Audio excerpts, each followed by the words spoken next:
यह Bible in one year का हिंदी प्रकरण है। 264वां दिन। कभी हार मत मानिए। सर विंस्टन चर्चिल का वर्णन ब्रिटेन में महान लीडर के रूप में किया जाता है। उन्होंने एक लंबा वीर जीवन जिया और उनके उत्साहित करने वाले शब्द ने आडंबर के साथ एक देश का समर्थन किया। उनकी आत्मकथा का एक बहुत ही उल्लेखनीय भाग है कि प्रथम विश्व युद्ध के दौरान डॉर्डनल कैंपेन की असफलता के कारण उन्हें सेना अध्यक्ष के पद से इस्तीफा देना पड़ा। वह शानदार रूप से असफल हुए थे, फिर भी उन्होंने हार मानना नहीं सीखा। वीर एक बार जब अपने पुराने विद्यालय हारों में गए, लड़कों से बातचीत करने के लिए पूरा विद्यालय उनके बीच में वचन को सुनने के लिए इकट्ठा हुआ। महान व्यक्ति बोलने के लिए उठे, युवाओं, कभी हार मत मानो, हार मत मानो, हार मत मानो, हार मत मानो। संपूर्ण भाषण केवल कुछ ही सेकंड का था, फिर वह बैठ गए।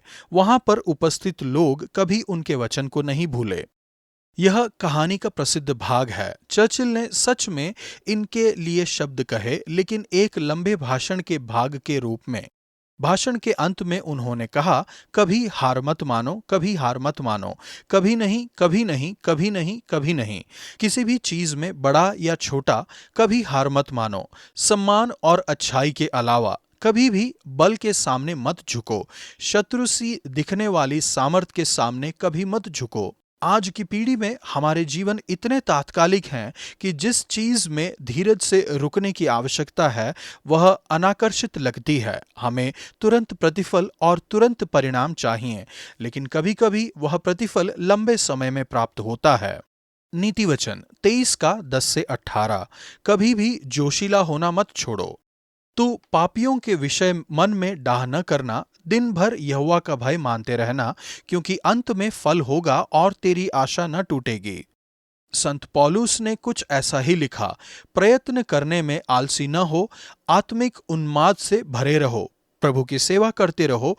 हमें उतना ही जोशीला होना है जितना हम तब थे जब पहली बार यीशु से मिले थे। जैसा कि बियर ग्रिल लिखते हैं, सबसे जोशीले व्यक्ति बनो। जब समय ठीक होता है तब जोश आपको बनाए रखता है और आपके आसपास के लोगों को उत्साहित करता है और पूरी तरह से संक्रामक है। सालों पहले मैंने नीति वचन में इन वचनों के आगे मार्जिन में लिखा, मैं लोगों, उस समय काम पर मेरे सहकर्मी और उनके काम के प्रति ईर्ष्या महसूस कर रहा हूं। यह मेरे लिए परमेश्वर का वचन है, ईर्ष्या न करूं। इसके बजाय उनके लिए जोश से भरा रहूं और वह एक उज्जवल भविष्य का वायदा करते हैं। नीति वचन 23 का 18। परमेश्वर की स्तुति हो, वह वायदा मेरे काम पर लागू होता है।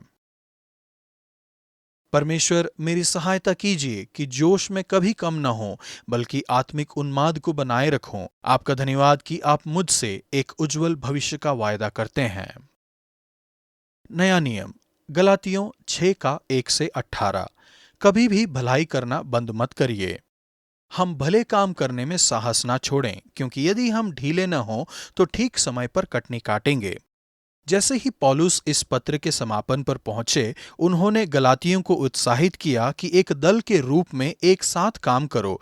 यदि कोई रास्ते से भटक रहा है तो नम्रता से उन्हें वापस लाने का प्रयास करो। अपनी भी चौकसी रखो कि तुम भी परीक्षा में न पड़ो। आप अपने जीवन के लिए उत्तरदायी हैं। हर एक अपने ही कामों को जांच ले, क्योंकि हर एक व्यक्ति अपना ही बोझ उठाएगा। हम पर समूह के दूसरे सदस्यों की भी जिम्मेदारी है। तुम एक दूसरे का भार उठाओ और इस प्रकार मसीह की व्यवस्था को पूरा करो। पौलुस अनुमान लगाते हैं कि हम सब पर बोझ है। इस्तेमाल किए गए शब्द का अर्थ है भारी बोझ। यह एक व्यापक शब्द है जिसमें कष्ट, बीमारी, भौतिक अपंगता, शोक, दुख, चिंता, उत्तरदायित्व, आर्थिक और दूसरे, प्रलोभन, गलती, संदेह, कमजोरी और असफलताएं, नैतिक और दूसरे शामिल हैं। दूसरे शब्द में इसमें कोई भी और हर बोझ शामिल है जो उठाना कठिन है। मानवीय मित्रता के द्वारा यीशु आपके इन बोझों को उठाते हैं। इसी तरह से तीतुस ने पौलुस के बोझों को उठाने में सहायता की। मुझे आत्मनिर्भर होना और स्वयं सक्षम होना पसंद है, दूसरे पर निर्भर न रहना, लेकिन मैं आपके लिए एक बोझ बनने और आप मेरे लिए एक बोझ बनने के लिए डिजाइन किए गए हैं।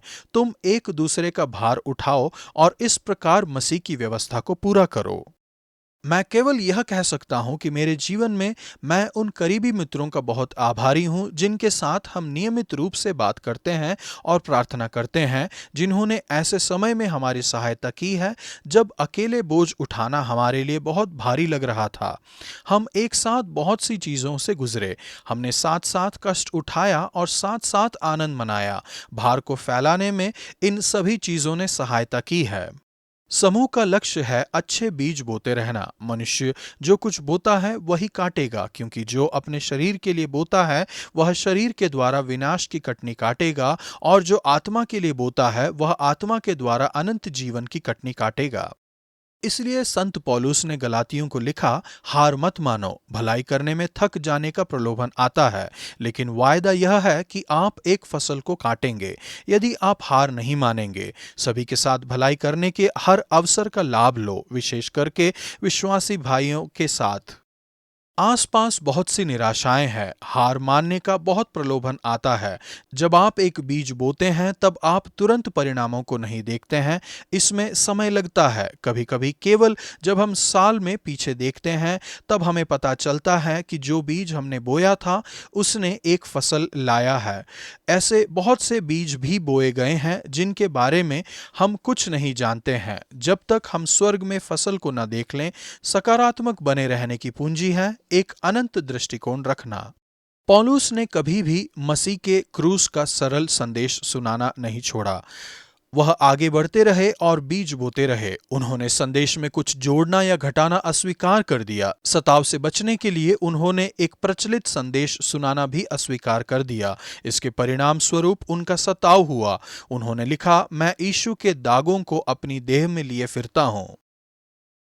परमेश्वर मेरी सहायता कीजिए कि निरंतर बीज को बोऊं, भलाई करता रहूं और आपकी वाचा को पकड़े रहूं कि उचित समय पर हम फसल काटेंगे यदि हम हार न माने। पुराना नियम यशाया 49 का 8 से 51 के 16 तक। परमेश्वर के प्रेम में भरोसा करना कभी मत छोड़िए। हर सुबह यशाया परमेश्वर की बाट जोते थे कि परमेश्वर उनसे बात करें और उन्हें निर्देश दें, ताकि उन्हें थके हुओं को संभालने के लिए सही शब्द पता चलें, उन लोगों को उत्साहित करने के लिए जो हार मानने की स्थिति में हैं। इस लेखांश में उन्होंने इसे किया उनके लिए परमेश्वर के प्रेम को बताने के द्वारा। उन्होंने परमेश्वर की करुणा के बारे में बताया और परमेश्वर के प्रेम के लिए उन्होंने 5 समानार्थी का इस्तेमाल किया। नंबर 1, चरवाहा। परमेश्वर आपसे प्रेम करते हैं जैसा एक चरवाहा अपनी भेड़ों से प्रेम करता है। इस्राएल के चरवाहे के रूप में परमेश्वर उनके लोगों को निर्वासन से बाहर निकालेंगे। अपने प्रेम में वह अड़चनों से भी अपने उद्देश्यों को पूरा करवाएंगे। यीशु अच्छे चरवाहे के इस चित्र को लेते हैं और अपने पर इसे लागू करते हैं। यूहन्ना 10 का 3 से 15।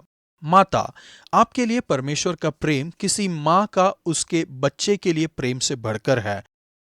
क्या यह हो सकता है कि कोई माता अपने दूध पीते बच्चे को भूल जाए और अपने जन्माए हुए लड़के पर दया न करे? हाँ, वह भूल तो सकती है, परंतु मैं तुझे नहीं भूल सकता। नंबर 3, नक्काशी करने वाले। परमेश्वर कहते हैं, देख, मैंने तेरा चित्र अपनी हथेलियों पर खोदकर बनाया है।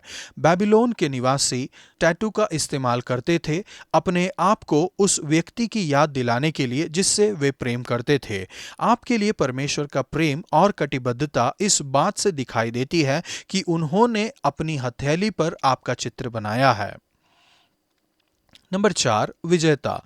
परमेश्वर का प्रेम एक विजेता की तरह है। वह आपके लिए अपने उद्देश्य को पूरा करने में और आपको सताने वालों से मुकदमा लड़ने के लिए पर्याप्त शक्तिशाली हैं। नंबर 5, पति। लोग कह रहे थे परमेश्वर ने उन्हें छोड़ दिया था उनके पापों के कारण। परमेश्वर जवाब देते हैं कि यद्यपि यह उनकी कमजोरी और उनका पाप था जिससे निर्वासन आया, तब भी वह उन्हें वापस लाने में सक्षम है। उन्होंने उन्हें नहीं छोड़ा या दासत्व में नहीं बेचा। कोई भी परमेश्वर की पहुंच से बहुत दूर नहीं है। वह अपने लोगों से विवाहित हैं। आपके लिए उनका प्रेम एक पति और पत्नी के बीच के महान प्रेम से बढ़कर है। यशाया लोगों को चिताते हैं कि परमेश्वर पर भरोसा करते रहो, मेरी बाट जोहने वाले कभी लज्जित न होंगे। उनके कष्ट उठाने वाले सेवक के द्वारा परमेश्वर उन्हें छुड़ाएंगे। मैंने मारने वालों को अपनी पीठ और गलमोच नोचने वालों की ओर अपने गाल किए। अपमानित होने और उनके थूकने से मैंने मुंह न छिपाया, क्योंकि प्रभु यहोवा मेरी सहायता करते हैं, इस कारण मैंने संकोच नहीं किया, वरन अपना माथा चकमक के समान कड़ा किया, क्योंकि मुझे निश्चय था कि मुझे लज्जित होना न पड़ेगा।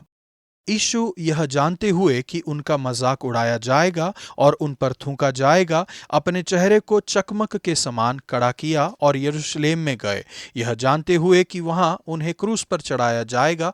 वह पूरी तरह से दृढ़ संकल्पित थे। उन्होंने हार नहीं मानी। परमेश्वर ने उनका मुकदमा लड़ा। इसके परिणाम स्वरूप महान विजय और महान फसल प्राप्त हुई। परमेश्वर आपका धन्यवाद कि जो आप पर भरोसा करते हैं वे कभी निराश नहीं होंगे। मेरी सहायता कीजिए कि अपने लिए आपके महान प्रेम पर निरंतर भरोसा करूं।